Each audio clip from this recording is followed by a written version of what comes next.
Howdy, this is Lee with 82 Gaming 12 back on YouTube Sons of Liberty 75, and we've got another video of my Borodino comparison. We're still on the Great Redoubt by Yaquinto Publications. We're in the 0630 turn, and we've got to check morale for these units that took some type of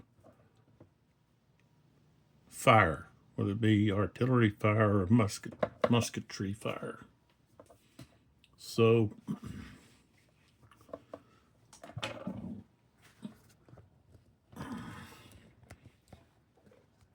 we're going to start over here on this side.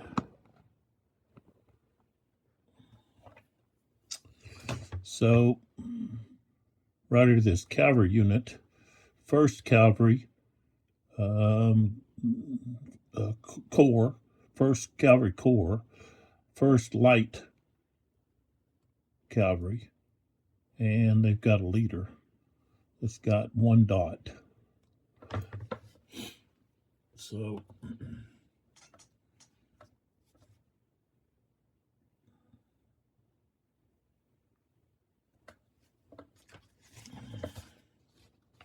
that's going to assist them. We've got 1st Cavalry Corps. Okay. So they have a morale of 7. So we roll the dice, and we rolled an 8, but with the leader, that increases their, we can either increase their morale by 1 or subtract 1 from the die, and so they're going to pass because they rolled their morale or lower. So they passed their morale check. So then we go to here. You say where? We just move down the line. We've got several units here that have to check morale. So we'll check this one here first. And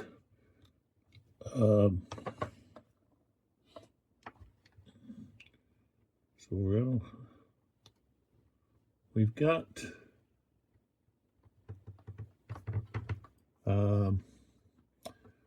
well, it's going to be checking this unit here, which is the 15th Light France Division. So he's got a morale of 7, but with France being in the hex, that will add 2 to his morale, so he'll have a 9. Ooh, rolled a 12. So they are going to rout. So when a unit routs, they lose a strength point.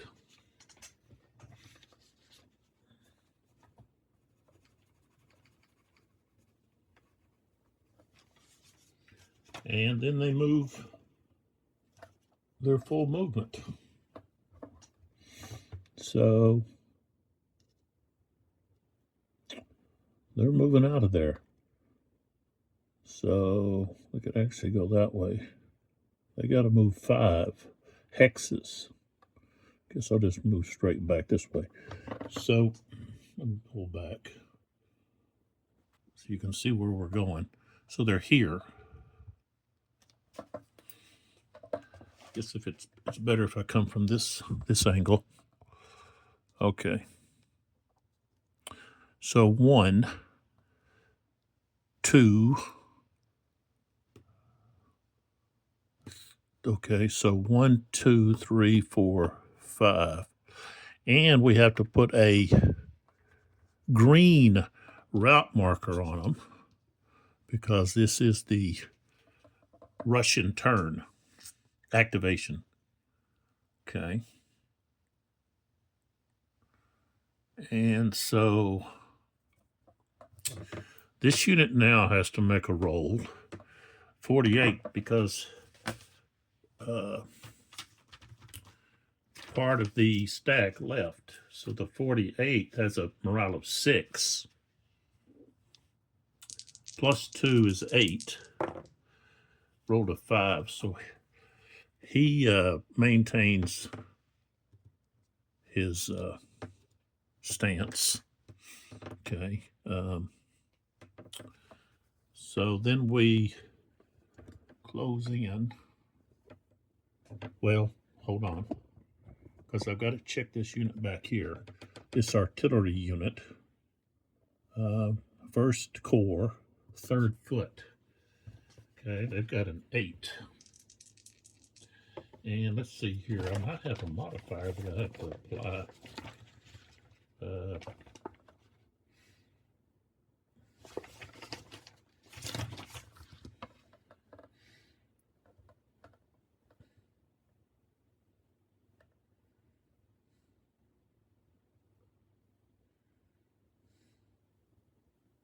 No.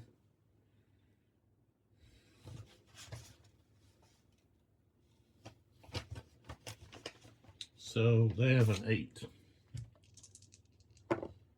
7, so they passed.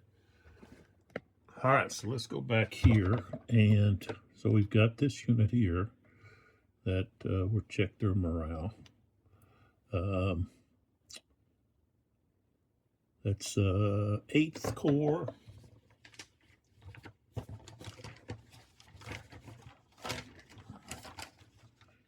B. 8th Corps 2B.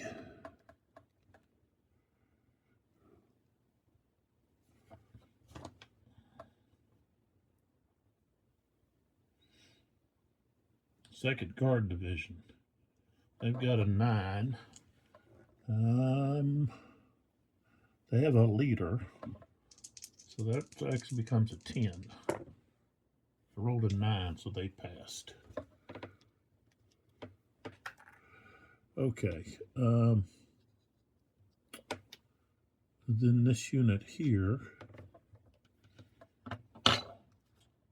Actually, there's another unit there.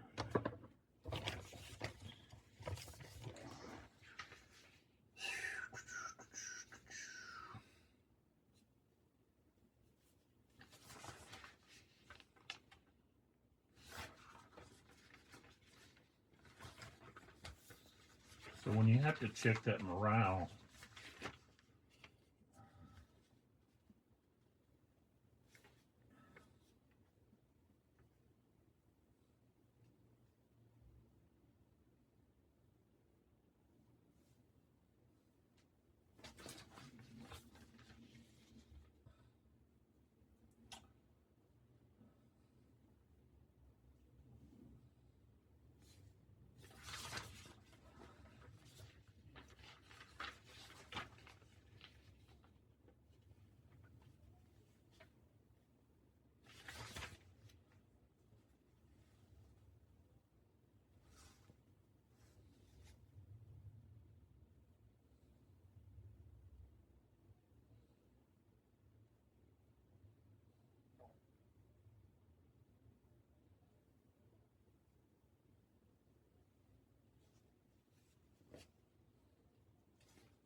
it was kind of vague on whether you're checking for the entire stack.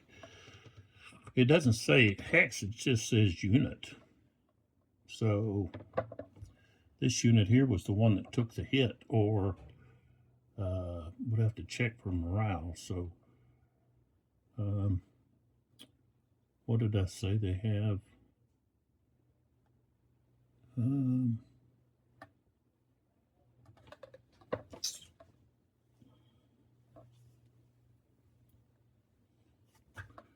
But actually, this unit here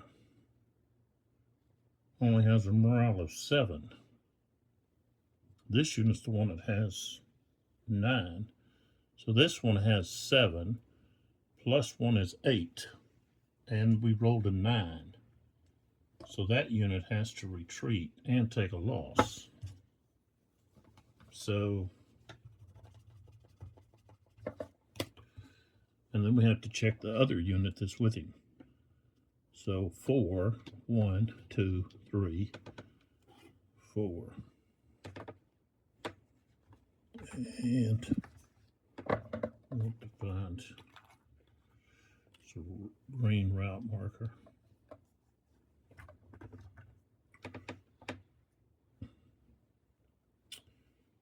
And so now the other unit that's stacked here has to check. And it's the 1B. So it's got a 9 plus that leader, puts it at 10. That's what they rolled. So that they're safe. Now we go over to this other side. Okay, they've got to check morale. This leader's not going to give any benefit. So now that's the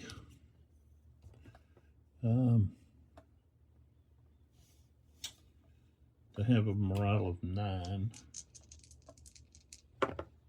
and I rolled an 11.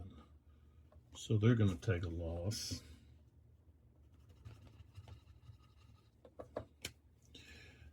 And force back. 1, 2, 3, 4.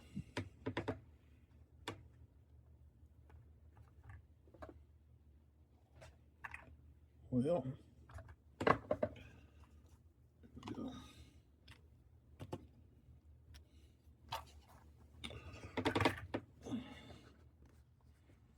So they moved back here, both of those. The one from there and then the one from here. So now this one has to roll. That's 1B. 6, so they stay.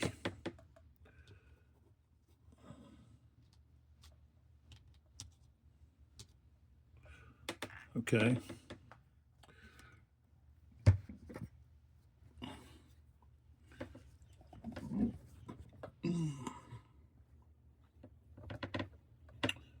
This one here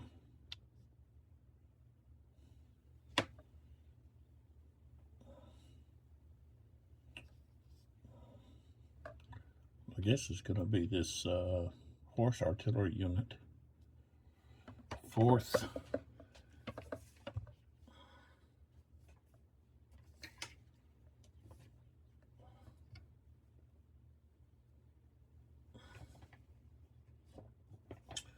Horse artillery unit. Okay, they've got a morale of only 5. Leader gives them 6.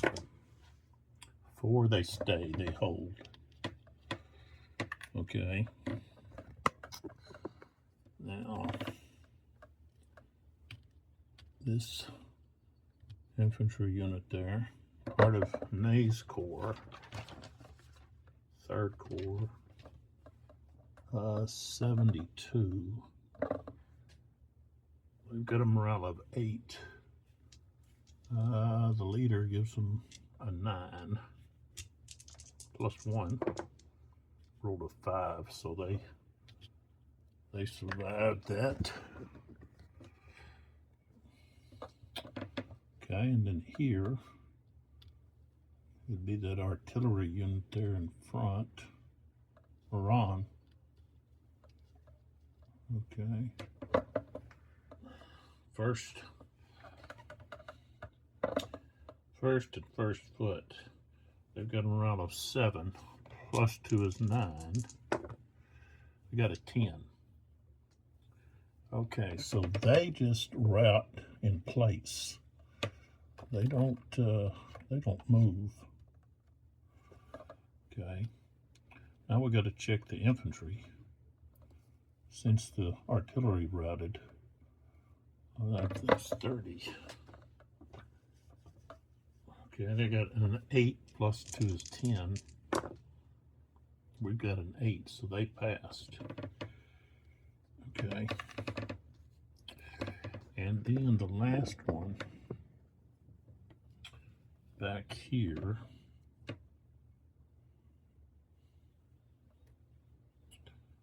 we've got cavalry, 3rd Corps, 3rd Cavalry.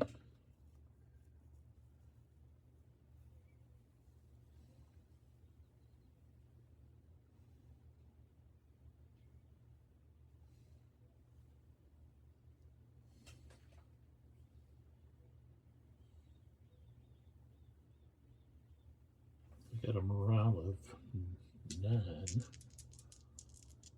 with a leader that doesn't add anything. They rolled a 7, so they passed.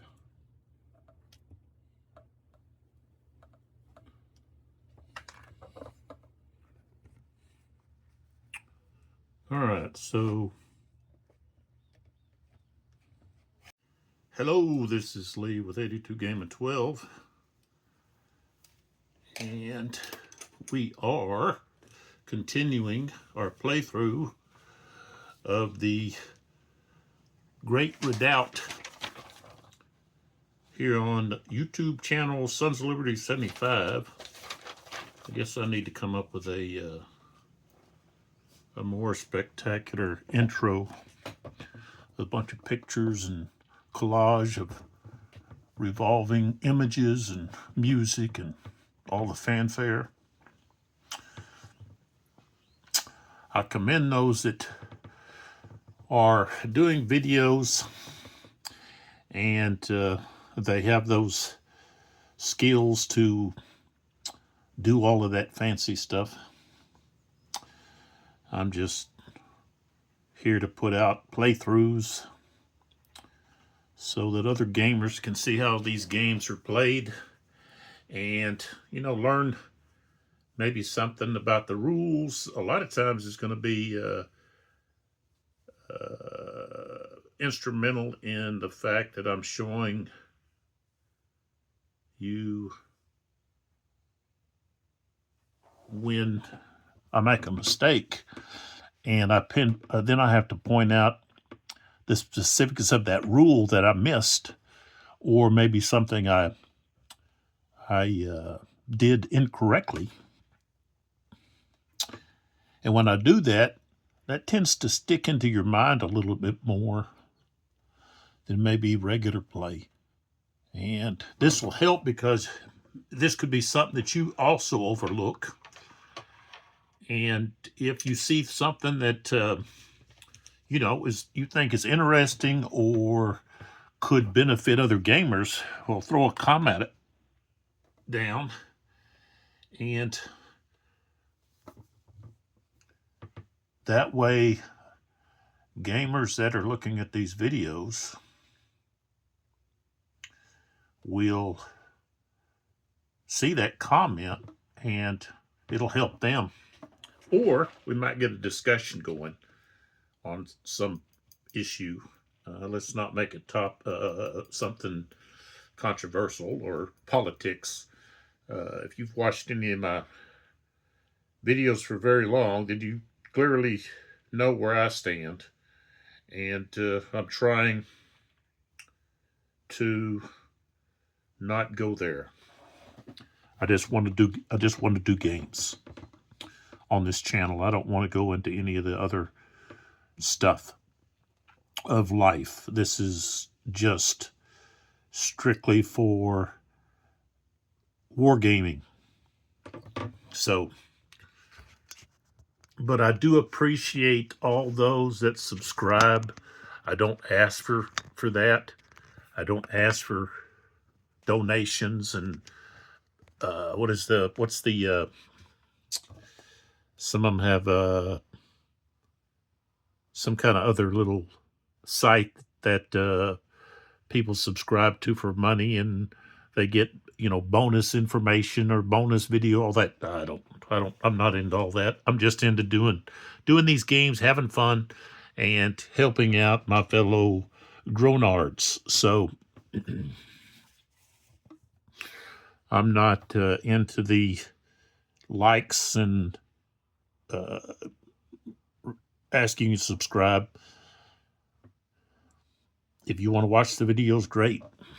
If this isn't your thing, then that's fine too. But hopefully I can just be of a little bit of help to different individuals out there. Maybe if there's a game that you're like, hey, I don't know if I want to spend, because games are so expensive now. When I first got into gaming, which is back in the 70s, which would be the later 70s, probably 78 maybe. I'm trying to think when. 78, 77 maybe. I remember playing Tactics 2, Kriegspell, some of those old games, the Avalon Hill bookcase games. Those were really cheap. And the thing is, they had mounted boards. A mounted board is a rarity in a game today. But for Avalon Hill, that was expected. And today you have to pay extra. Usually, you if they offer a mounted board, you're paying extra for it. And so, games are so expensive. There's games over $100, some of them like $150. It's like, wow. It's paper. Or sometimes you have plastic. I guess you could have some plastic pieces involved, maybe. If it's like a cube or a block, things like that. But it's just got so expensive that it's kind of nice to see the game played. And even older games. There's a lot of older games that have a lot of value to them. In the mechanics and the history that it brings to life. So, I have a fondness for the older games, I guess because they're from my youth, when I was playing a lot more. I really have never had a consistent face-to-face player. My brother, he was older than me, about 4 years older. He was more into other type of stuff. But we did play stuff, different games. But that wasn't really his thing.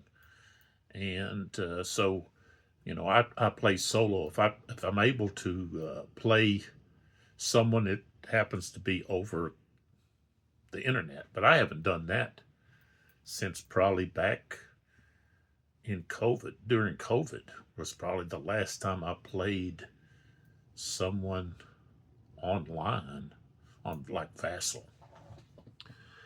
Let's get to it here. One thing that I'll just say about the rules is the rules can be a little vague. It looks like I didn't bring the rules in here. Looks like maybe I need to go grab them real quick.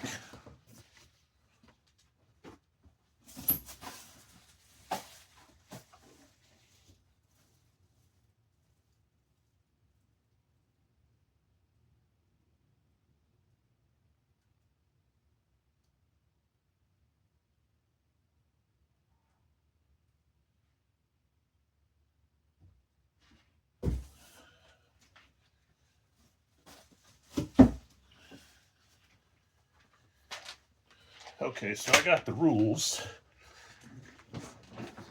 It's the fact that they're just a little vague at times. And so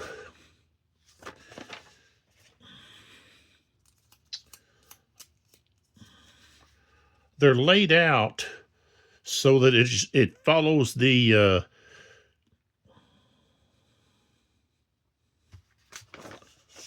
sequence of play. You know, it does give some general procedures and rules concerning like facing and different types of movement, zone of control, which is really unique in this game, is that when we're looking at zone of control, a unit that's not in square or all around facing, and I'll talk about that all around facing here shortly, but the zone of control is only the hex that the unit is facing. It is not these other two hexes that are considered the front. Okay. And you can have units facing different directions. And one of those reasons for that is the size of the hex. Okay. So the hex is like 400 yards. I think that's, let's see here. 400. Let's see where we've got that at. Scale. Okay. 400 yards across. So it's not a grand tactical game. It's a tactical game, but not grand, because you're not down at like 100 yards. You're at 400 yards per hex. And so in that 400 yards, you know, you're looking at, you know, not quite, but you could say about 4 football fields.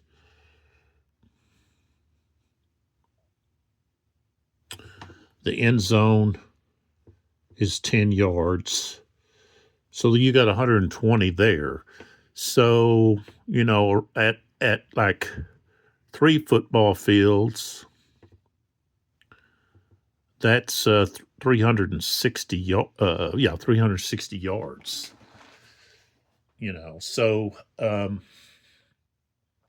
lot can be put into that hex. And of course, units could face in different directions. So that's why the only thing is they just didn't give you a big enough hex. The counters are too big for the hex.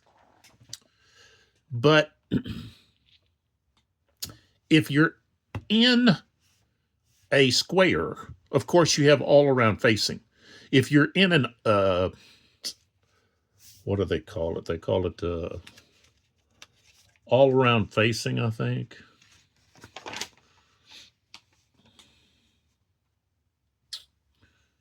Yeah, all around defense. Now that is to be used in a village hex.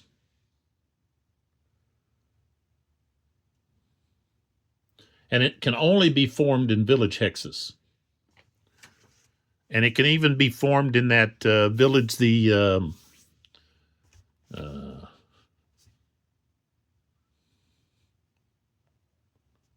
Semyonovskaya, that the village that was razed, that was burnt. Let's see if where it's at here on the map. Yeah, here it is. So right here. So you could go to a all-around defense in that hex. Now, it comes with advantages and disadvantages. A disadvantage is you're going to be a bigger target. So that's an issue when you're getting fired upon. So you got to, but the advantage is you can use that to slow units down, because units have to stop when they enter a enemy zone of control. They have to stop. If they put their own zone of control in or facing a enemy unit, they have to stop. But so that could slow units down that are coming in that area, especially that road there. So that could be advantageous for the Russians. But you also have the other hexes that could be used as well that have a village, Borodino and so forth. And a square, of course, has to be in a clear terrain. It cannot be in a hex that has rough terrain or woods and so forth. But that's a kind of a key, I guess, element to this game that differs from a lot of other games that are close to this size. Okay, so you've got the Library of Napoleonic Battles. There's no facing. There's no formations. And of course, that has I think it's 500. Let's see, is it 500 and something? 540, 580, something like that, yards. So it's a little bit bigger, but it doesn't have any of the intricacies of Napoleonic formations in that game. But there's a lot of range-wise and movement is very similar. And so this game really is unique in the fact that it is really at an operational scale, and yet it still has tactical elements to it.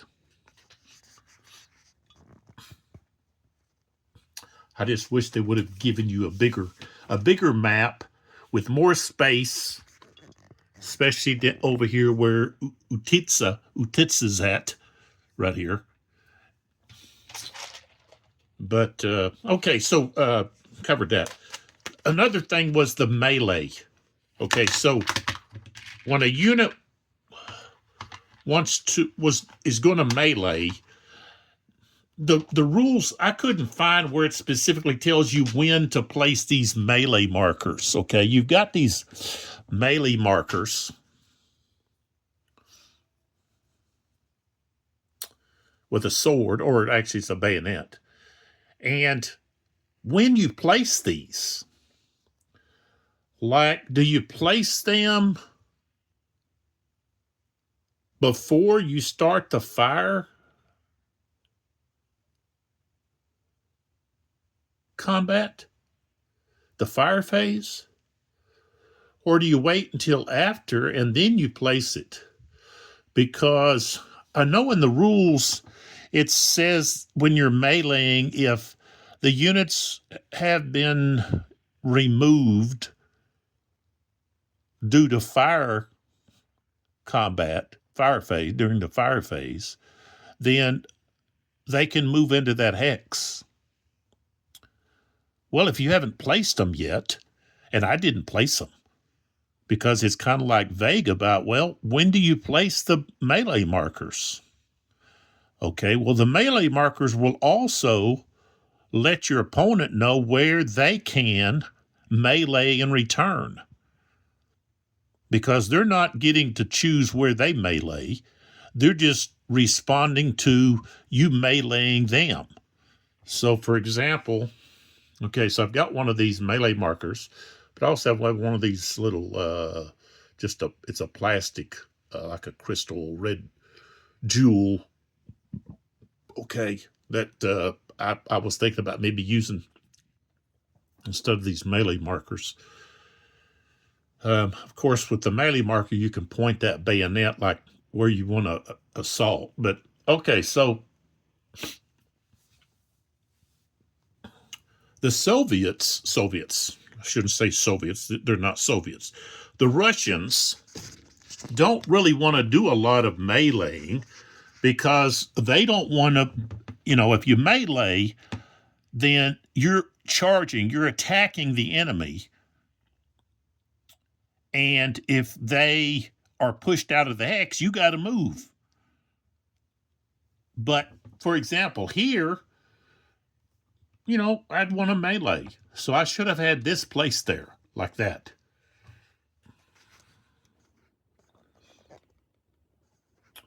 So it's right there where I want to attack. And another place I could attack is here. So I would have placed the melee marker here. Or, I could use this, and by me placing it in between, along the dividing line between those two X's, I clearly know where I'm going to melee. Same thing with this. You don't have to necessarily, point the bayonet. But I don't know how easy these are to pick up. I think they're going to be a little bit of a pain to. Yeah, they're going to be a pain to pick up. So I don't want to use those. So I would put a melee marker there. I don't really think I want to put one over there. That's really the only place that I would really want to melee. And so now we would do the melee, okay? And during melee, and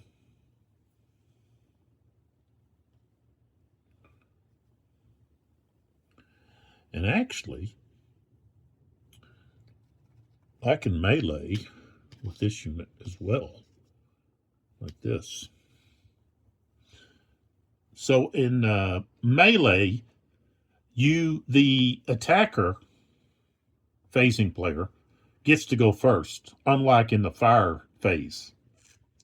So in the melee phase, you can attack with more than one unit. You're attacking with the whole hex, and you can actually attack with more than one hex.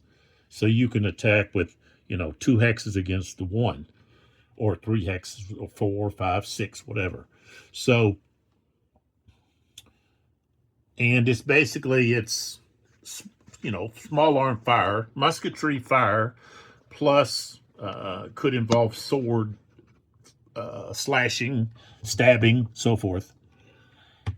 And also bayonet fighting, or close hand-to-hand. It's not necessarily just all hand-to-hand.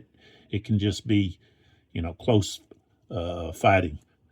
But you're using your melee strength, which on these counters, the melee strength is the middle number here on the right of the counter. So this unit is a militia unit. It has no fire strength until it flips over to being in line. Okay.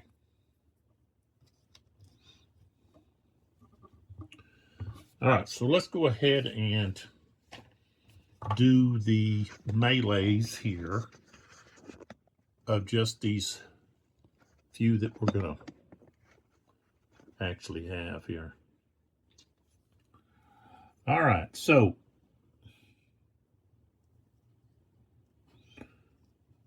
we've got this unit and this unit. They have a starting strength. They have a strength of 2. 1 and 1 is 2.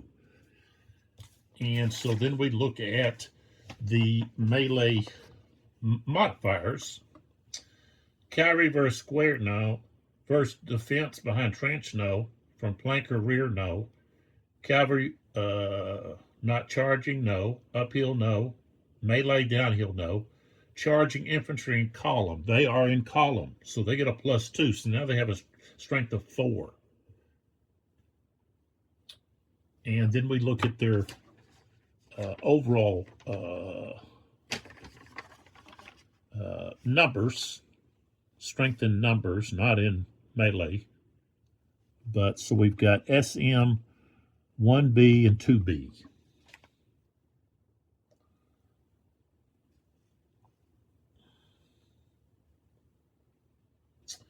And I've got to find out where those guys are at. Okay, so they're part of 3rd Corps. Okay, well, let's say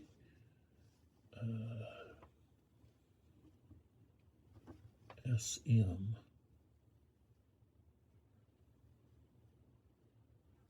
Oh, there they are. Okay, so they have a strength of 7 and 7, so that's 14. So we're on the 14 column. Go to 2, 4. Okay, so that's going to be 2 hits on 33rd.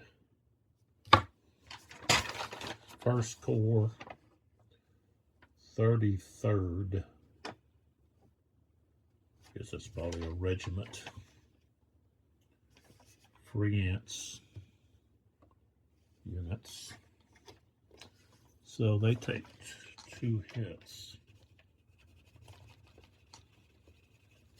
All right, now since they took 2 hits, since they took damage, okay, we got to put a check morale on them. Okay. And then we go over here, and just like the fire phase, you just go across the battlefield and you do all of the attackers first, and then you come back and do the defenders. So here we've got 2 and 2 is 4. Okay.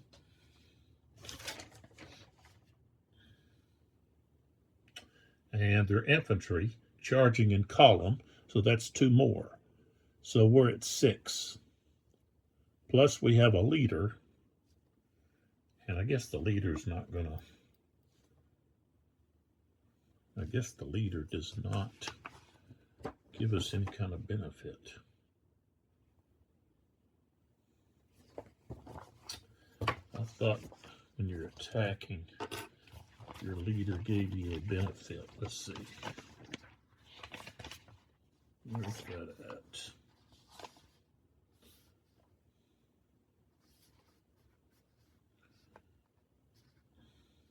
No, I guess not. I guess not. I guess it's only in morale.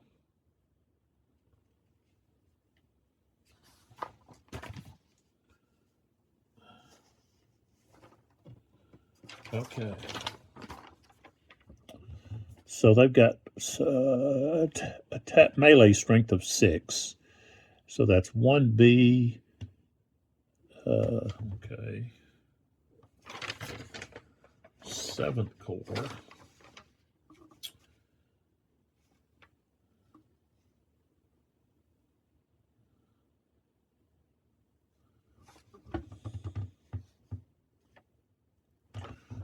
Seventh Corps.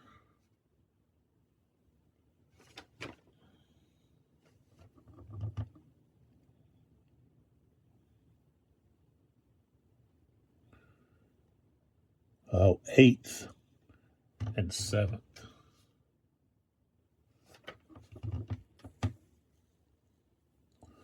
Two G.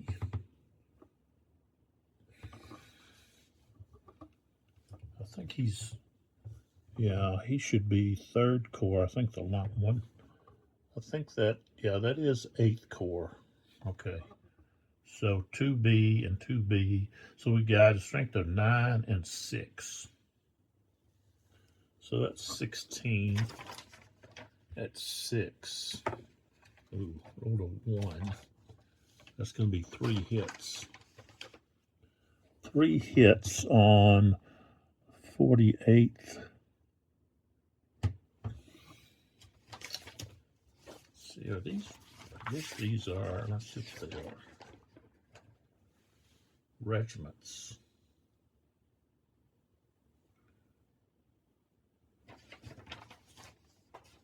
Okay.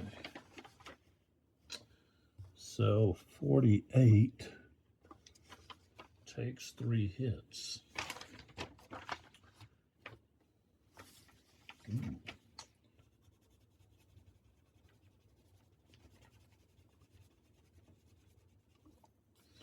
He's only got 2 steps left. And we would, of course, put a check morale there. Okay, and then they get to attack in return.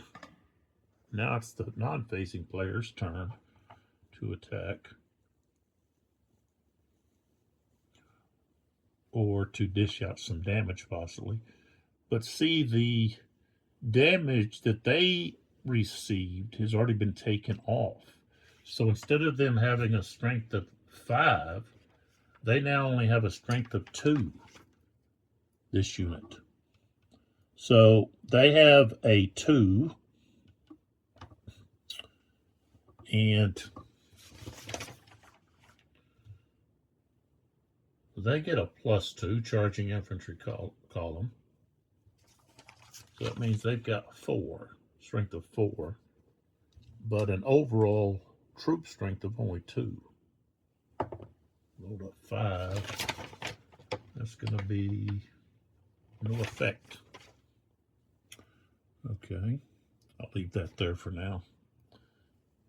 Then we move over to this next one here. And we've got 2 units here. So we've got a strength of 2, and 2 is 4, plus 2 more for charging factor.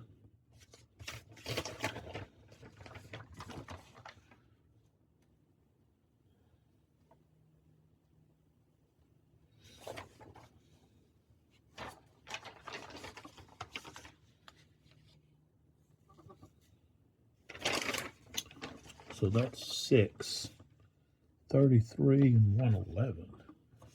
So we've got 8 and 6 is 14. 3. 22 hits. So the unit in the front takes the hits. SM1B, part of 3rd Corps.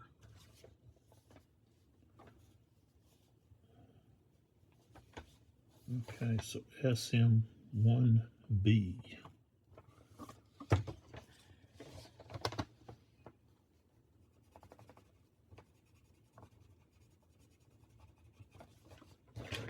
Okay, so they've taken 2 hits.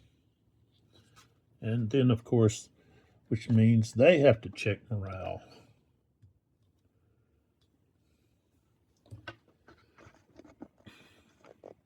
Now, who checks morale first? The lowest unit. Morale. Lowest in morale. So in that X, we've got 1B and 2B. Okay, so 5 and 6. And then for the French, 33 has a morale of 7. 11 has 8. So both of the Russian units will have to check morale. And they have a leader, but he's not going to add anything to their morale. So the front unit, I rolled a 7, and 1B has a 5, so he will rout.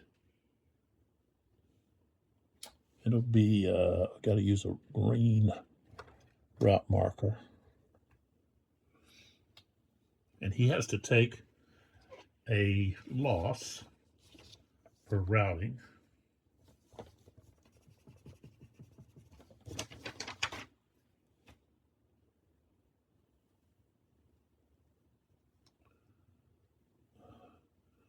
Movement of 2. Just moving back there. And then the other thing is the opposing player gets to face the unit. So they can place, and face them in whatever direction they want, which they're going to face them in column, facing that way. And then the other unit here has to check. I don't know if you just use the same, if you have multiple units, if they just all, I think you just, if you roll or just once.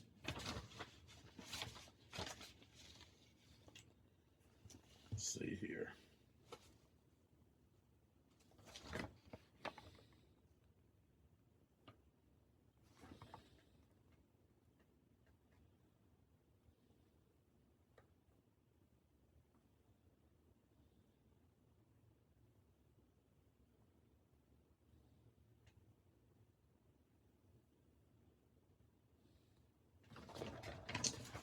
Okay, so you're rolling for each individual one, and you got morale modifiers.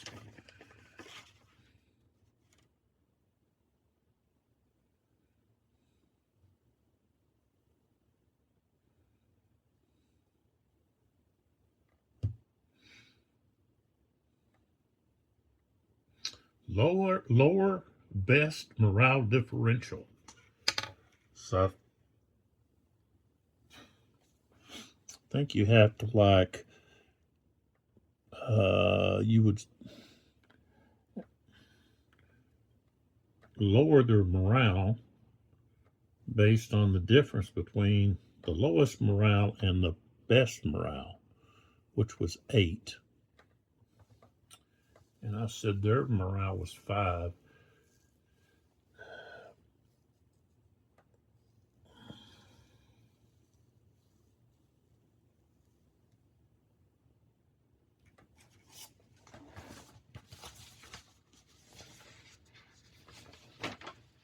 Let's see here.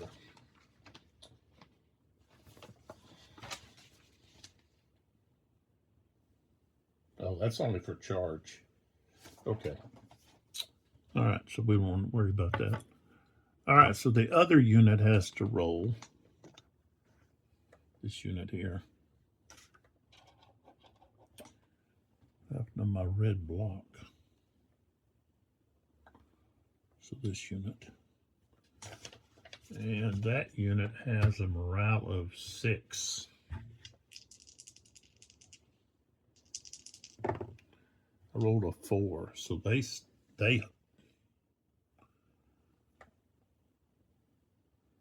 hold their ground.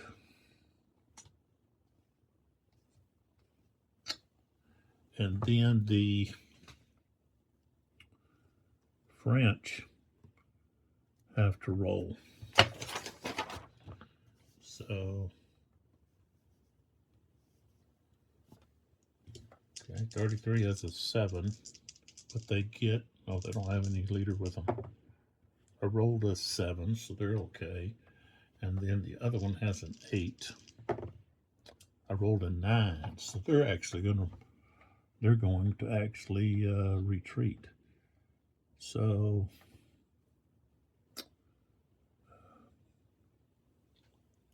or route, I should say.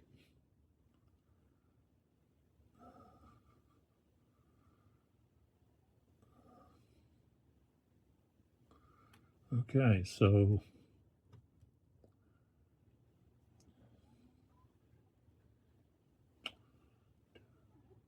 well, 1, 2, 3, 4, which is going to cause this unit here to check morale. Now,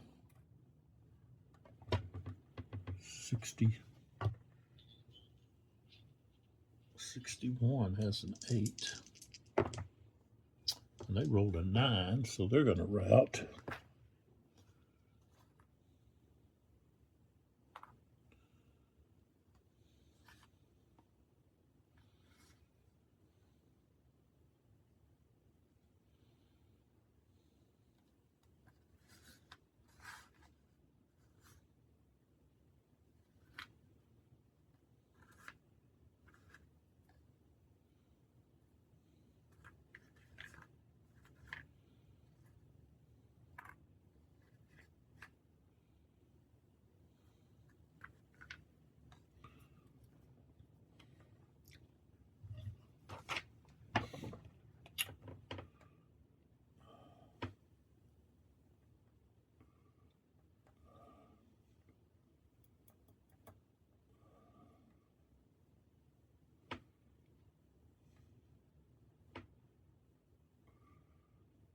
So 1, 2, 3, 4, and these guys now have to check both of these.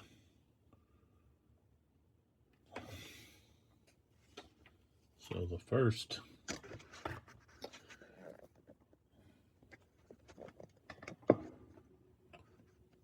horse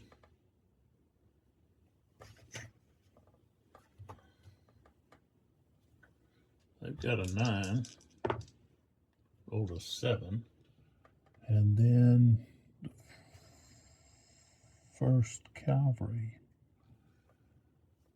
they have a, let's see, they have a 9. Ooh, I rolled a 10. So they have to retreat.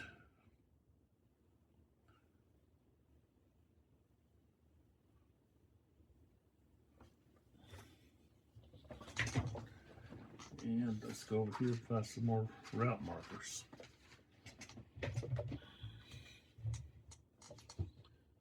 So now that unit's retreating, routing, not retreating, but routing. We'll just move it over here.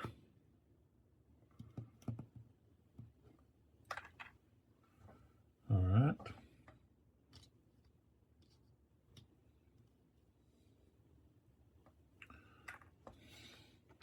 Now we go back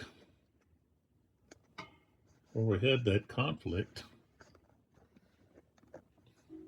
and we still have units beside each other. Okay.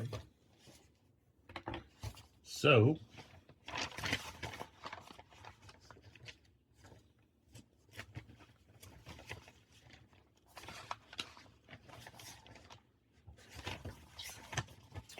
what you do next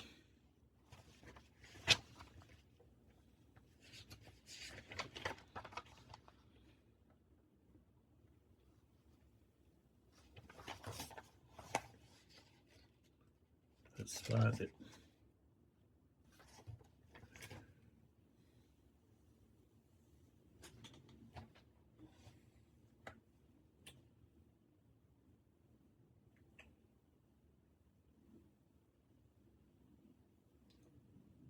So whoever has the higher morale with what's left.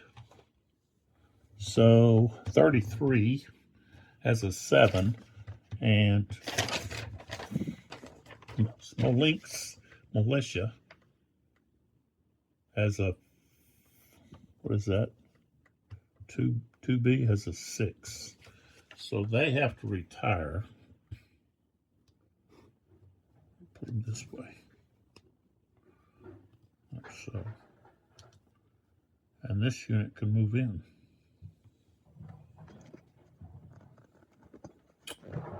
Okay, so then we go over here. Okay, these guys don't have to check morale. It's just these units here, or that unit. To regiment 48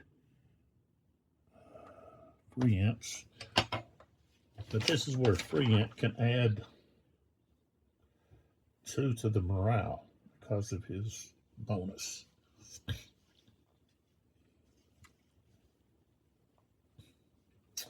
.48 has a morale of only 3, but we add 2 from free ant,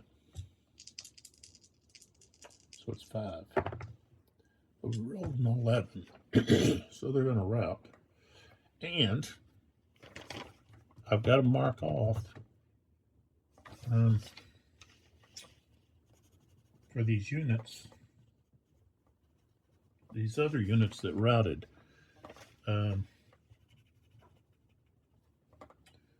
Let's see, it wasn't.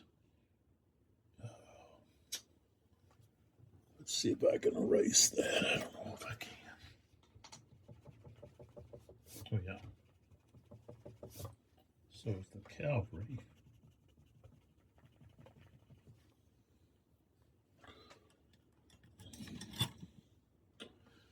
And let's see who else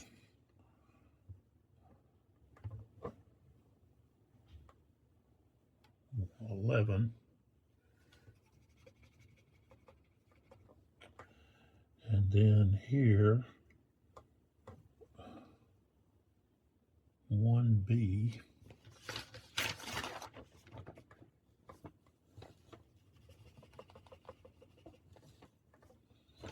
And now 48. Okay. So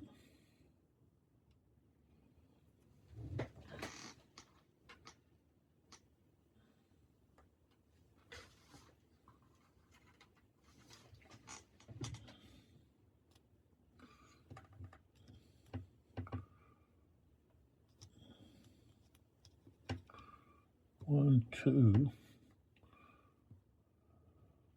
Well, he can go 1, 2, 3. No, he can't go there. 1. Well, he can go 1, 2. We're going to end up right there. So they got to check him around now. 2, 3, 4. Now he's already checked morale, so he's not going to check again. Talking about, so they were here. 1, 2, 3. Well, let's see. 1, 2, 3, 4. This unit's already checked morale. This unit here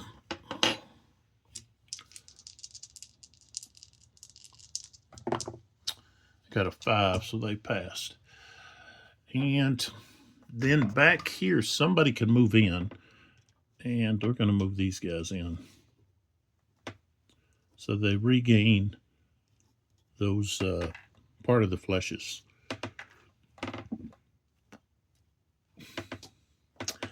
So I'll check that.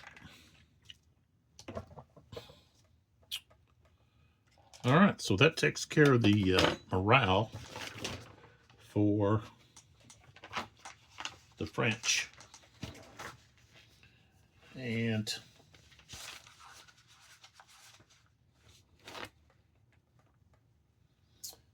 we don't have any recall step, record keeping.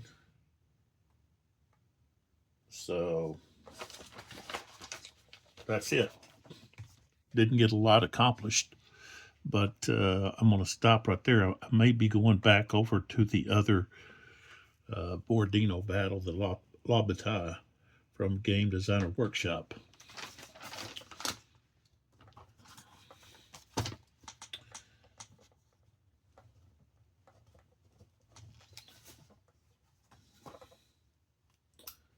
I've got to check to see which turn it is over there. It may be 8 o'clock, which means I'll do 2 more turns over here before I do another one of those on the La Bataille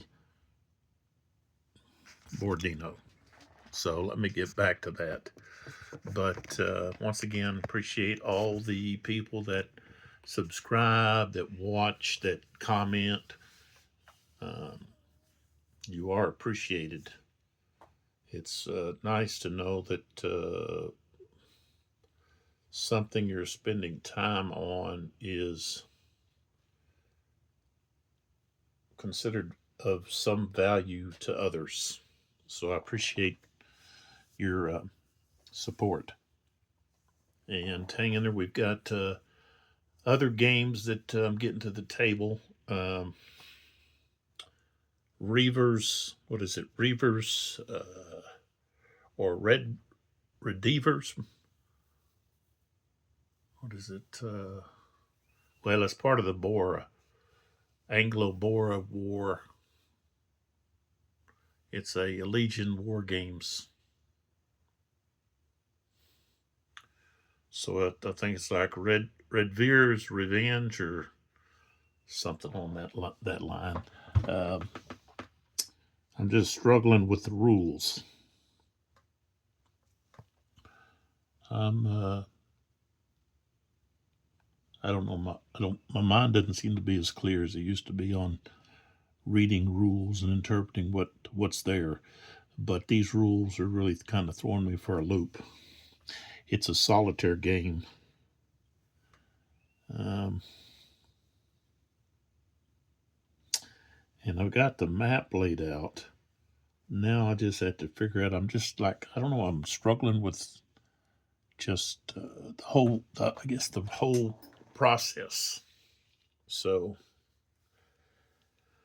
I'm going to take a harder look at that and see about if I can't get at least a few turns in. It doesn't necessarily have to play a full game, but get some play in that shows how the game's played and how it flows, and then go from there. I've got quite a few that they're screaming at me from the shelves to get to the table. They want to be played.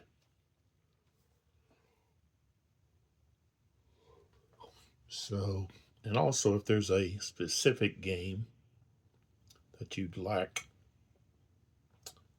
to see played, then holler at me and in the comments or wherever, and then I can get back to you about, well, I have that game, or yeah, I don't have that one. If I've got it, I'd be more than happy to put it to the table and play at least a few turns of it. So, but I'll see you in the next video.